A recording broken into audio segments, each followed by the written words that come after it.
Most people have something that they want to build.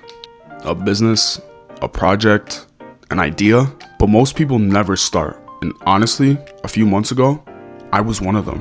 I kept thinking, I need more experience, more knowledge, more preparation. Essentially, I thought I needed everything figured out before I even started. A piece of advice? That moment really never comes. So I decided to do something a little bit uncomfortable. I decided that I'm going to start documenting my journey as I'm figuring it out. The series is called Founder in Progress. I'm a full-time student, I work part-time, and on top of that, I'm trying to build an AI platform. And frankly, I still don't really know if it's going to work, but it's kind of the whole point. I truly believe that the reason people don't start isn't because they don't have a good idea. I think it's actually because they're just too afraid to actually start.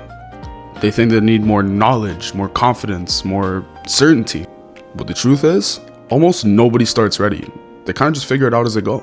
I've already had moments where I've genuinely had no idea what I was doing. Like watching tutorials, Googling things I should probably already know. But it's like, every time you push past that discomfort, something interesting happens. You start to actually realize that progress isn't knowing everything. It's really just about learning faster than you quit.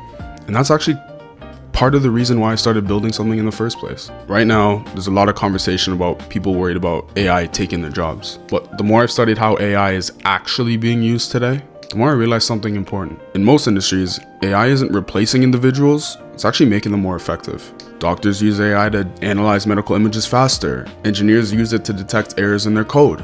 Marketers even use it to analyze data. So by those three use cases, it's pretty clear that people aren't actually removed from the process, they're actually empowered. And that's what I'm trying to build towards. I'm working towards a platform that makes people work more efficiently rather than replacing them. And something I didn't expect when I started this process is how helpful people can be when you're genuinely trying to build something. A few weeks ago, one of my professors actually offered to test my software and give me constructive feedback. And what makes that more valuable is the fact that she actually runs an agency herself. So instead of just theoretical feedback, I'm getting realistic feedback from someone who's actually in the field, which is another thing people underestimate. Building real relationships. If you treat people with respect and you demonstrate genuine curiosity towards something that they actually appreciate, they're going to be willing to help you nearly every time. But here's the fact.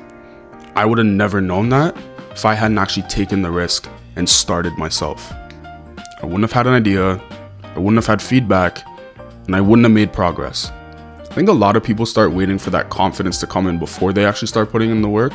But the reality is that confidence typically comes after you start the work. Confidence at the end of the day fundamentally starts by you becoming comfortable with making mistakes. The more mistakes that you make, the more that you learn, the more confident you'll become. Starting doesn't require certainty, it really just requires movement. So if someone out there, anyone, has an idea that they've been putting off, whether that be something you've been wanting to build or something you've been wanting to try, start now. You don't need everything figured out, you just need to start. I'm not documenting this when everything works out, I'm going to document it while I'm trying to actively figure it out. This is Founder in Progress.